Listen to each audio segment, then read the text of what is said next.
Hoje a gente vai ler Mateus 25, a parábola dos talentos. Começa no versículo 14. E também será como o homem que saiu de viagem, chamou seus servos e confiou-lhes os seus bens. Aqui antes, um pouco antes da gente ler a Bíblia, ele está falando sobre os fins dos tempos. Como que seria quando Deus chega e vem e fala o homem com Deus, né? Então, como que seria esse final? Que os discípulos perguntam para Jesus. Aí ele está dando uma analogia, né? De um senhor que sai de viagem e chama os servos e deixa os seus bens com esses servos, né? Aí continua assim: a um ele deu 5 talentos. O talento naquela época era tipo um peso, sabe? Uma medida. E às vezes a gente lê isso aqui e entende que é uma moedinha, mas um talento era tipo uma fortuna. Então, continuando, era assim, né? A um ele deu 5, a outro 2 e a outro 1. A cada um de acordo com a sua capacidade. Aqui ele já fala, ó, a cada um de acordo com a sua capacidade. Não é que ele gostava mais de um do que do outro. Ele viu qual capacidade cada um tinha e deu fortunas diferentes para cada um cuidar enquanto ele estava fora. Em seguida, partiu de viagem. O que havia recebido 5 talentos saiu imediatamente, aplicou-os e ganhou mais 5. Ele multiplicou, né? Isso que ele tinha deixado ali cuidando. Também o que tinha 2 talentos ganhou mais 2. Mas o que tinha recebido 1 talento saiu, cavou um buraco no chão e escondeu o dinheiro do seu senhor. No caso aqui, tá falando o quê? 2 multiplicou e 1 ele ficou meio assim, cavou um buraco ali e escondeu, né? Depois de muito tempo, o senhor daqueles servos voltou e acertou conta com eles. O que tinha recebido 5 talentos trouxe os outros 5 e disse: o senhor me confiou 5 talentos. Veja, eu ganhei mais 5. Daí o senhor respondeu: muito bem, servo bom e fiel. Você foi fiel no pouco e o porei sobre o muito. Venha e participe da alegria do seu senhor. Aqui o que está acontecendo? Ele multiplicou aquele talento, né? Que ele tinha ganhado, né? No caso era para ele administrar ali, né? Era do senhor, mas era para ele administrar. Então ele multiplicou. O senhor ficou feliz. E olha a promessa que ele recebeu. Você foi fiel no pouco, no muito lhe colocarei. É uma promessa, né? Era uma recompensa que ele ia ter daquele trabalho. Aí aqui continua assim, ó. Veio também o que tinha recebido 2 talentos e disse: o senhor me confiou 2 talentos. Veja, eu ganhei mais 2.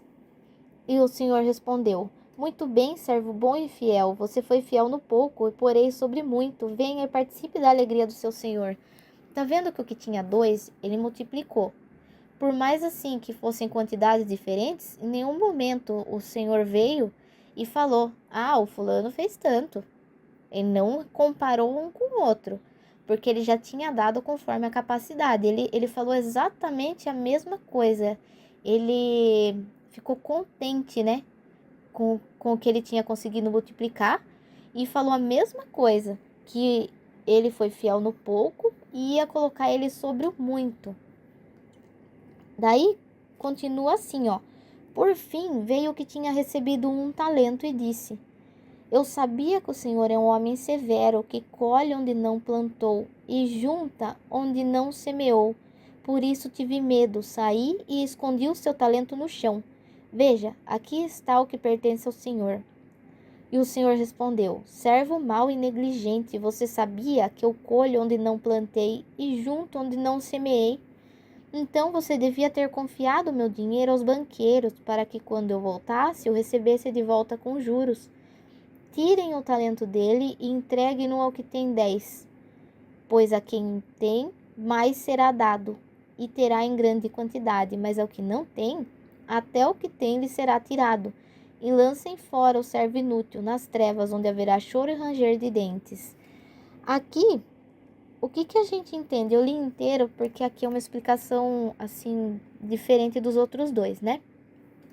Diferente deles, ele, em vez de multiplicar, ele enterrou, né? Ele não fez nada com o que ele tinha recebido ali, do senhor dele. Só que ele já sabia, ó, como ele falou, ele ficou com medo, porque ele era um homem severo. Só que ele diz assim, ó, colhe onde não plantou e junta onde não semeou. Se a gente colocar isso, fazer a analogia com Deus e com a gente, o que a gente entende aqui? Que às vezes por medo, a gente não multiplica alguma coisa que ele deu. Por exemplo, pode ser mesmo o próprio dinheiro, que às vezes a gente guarda com avareza, não faz nada com aquilo, de medo de perder, né? Aqui, primeira coisa, né? Ele tá falando que é dele. Tudo que a gente tem aqui na terra, primeiramente, é de Deus. Ele empresta pra gente, ele deixa a gente cuidar disso aqui na terra, né? Então, no caso, a gente administra o que ele deixou a gente administrar conforme a nossa capacidade. Esse servo, ele tinha capacidade para multiplicar aquele um talento, que já seria uma fortuna. Mas, em vez de usar essa capacidade, ele enterrou de medo para devolver exatamente como ele pegou. Só que o que ele queria, o que o servo queria? Ele queria que, o que o Senhor queria, né? Que ele multiplicasse aquilo. Então, se a gente não levar para o lado do dinheiro, a gente pode levar para o lado de um dom que você tenha, um talento. Às vezes a gente vai passando dias, vai passando a vida e a gente nem percebe o que a gente gostava, que talento a gente tem, a gente nem se lembra mais, né? E então o que está acontecendo? Você está às vezes enterrando algo que era para você estar multiplicando. Essa parte do colhe onde não plantou, junta onde não semeou. Se a gente pegar isso no pé da letra, a gente pode entender como um favor de Deus. Vamos supor, se você pega e você começa a colocar aquilo para multiplicar aquilo que ele te deu, ele vai colocar você sobre um favor dele. Esse favor às vezes você nem plantou e você já vai ter alguma colheita, sabe assim? Só de você estar obedecendo, você ter uma colheita, você ter uma recompensa, assim, uma bênção, entendeu? Que vem para você, mesmo sem você ter feito nada para aquilo. Porque você está debaixo da obediência e do favor dele, entendeu? Aqui a gente consegue entender assim. Aí, aqui também a gente continua, né? Ele diz assim, ó, você poderia ter confiado meu dinheiro aos banqueiros. O que a gente entenderia aqui? Realmente, se a gente tem dinheiro, a gente coloca no banco, a gente não deixa mais embaixo do colchão, né? Porque ele vai desvalorizando, é perigoso. Aí, o que a gente também entende se a gente for falar disso em outros assuntos? Vamos supor, será que você está multiplicando o que ele te deu no lugar certo, né? Você tá, vamos supor que você se comunica bem, você tem um talento para comunicação. Aí você trabalha numa empresa que você trabalha sozinho, você não precisa falar com ninguém, seu serviço não necessita disso. Você chega na sua casa, você também não fala com ninguém, fala ali às vezes só com seus familiares. Você não procura um lugar para multiplicar aquilo, que às vezes você tem ali dentro, uma vontadezinha. Você sabe que você tem aquele talento e você não procura um lugar certo para multiplicar aquilo. Às vezes um lugar certo é um lugar onde você vai ver mais pessoas, é um lugar onde você vai às vezes fazer um curso para poder aplicar isso na sua vida, começar a abrir caminhos ali para você multiplicar, entendeu? Às vezes o lugar vai te abrir caminhos para isso. Então isso também é importante. Aí, continua assim, ó. Tirem o talento dele e entreguem ao que tem 10. O que a gente entende aqui? Tirem. Você não vai usar para nada o que ele te deu. Chega uma hora que aquilo você vai perder. Não vai ter mais serventia para você nem para ninguém. Então, o que ele faz? Deus, ele não perde. Ele não perde nada. É assim, ó. Aqui tá falando.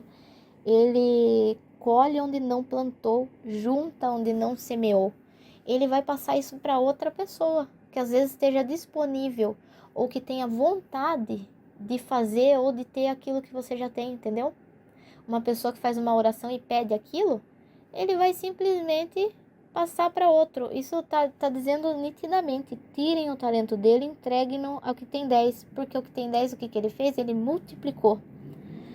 Aí aqui fala, né? Pois aqui tem mais será dado e terá em grande quantidade, porque aquilo ali vai virar uma abundância para ele. Seja de dinheiro ou de qualquer outro assunto, igual a gente está falando, não importa o assunto. Você vai começar, se você coloca em prática aquilo, né? Você é aquele que tem, mais será dado, você terá em grande quantidade, você vai ver aquilo começar a ser acrescentado em abundância na sua vida. Mas a quem não tem, até o que tem lhe será tirado. Tipo assim, a pessoa que não usou pra nada, até aquilo ela vai perder. É como se a pessoa fosse diminuindo, sabe assim? Seja do dinheiro, dos talentos, igual eu falei, aquilo ali vai sair daquela pessoa, né? Então lhe será tirado. E lancem fora o servo inútil, nas trevas onde haverá choro e ranger de dentes. Aqui tá falando assim, que para ele, você não tá servindo mais, né? Assim, como se fosse assim. Ele tá realmente, assim, condenando essa falta de obediência, essa falta de vontade, porque a capacidade lhe foi dada, você só não tá usando, né? Aqui fala bem assim, a gente tem que pensar, será que eu tô usando tudo que ele me deu? Ou será que eu tô cavando um buraco, escondendo, porque eu tenho medo às vezes até do que os outros vão falar, medo de não dar certo, medo, assim, vários medos, né? A gente tem muitos medos, né? Você tem que pensar, eu não tô fazendo porque eu não tenho capacidade, porque eu não quero, ou é o medo? Se você perceber que é o medo, então comece a procurar o lugar onde você vai multiplicar isso, né? Você não precisa largar tudo. Se você não tiver uma palavra de Deus, você não precisa largar tudo para fazer isso que apareceu na sua cabeça. Mas você começa a frequentar os lugares, igual ele falou ali, dos banqueiros. Por que você não procurou os banqueiros, né? Procure aquele que sabe para se aconselhar com essa pessoa. Procure aquele ouvir quem já está no lugar que você quer chegar, né? Ou que já tem aquilo que você quer ter. Procure essas pessoas. É aí que você vai mudar esse ambiente e multiplicar o que ele te deu. Eu espero que você tenha gostado. Leia também, porque às vezes você vai entender de uma outra forma que você precisa aplicar na sua vida. E até um próximo vídeo.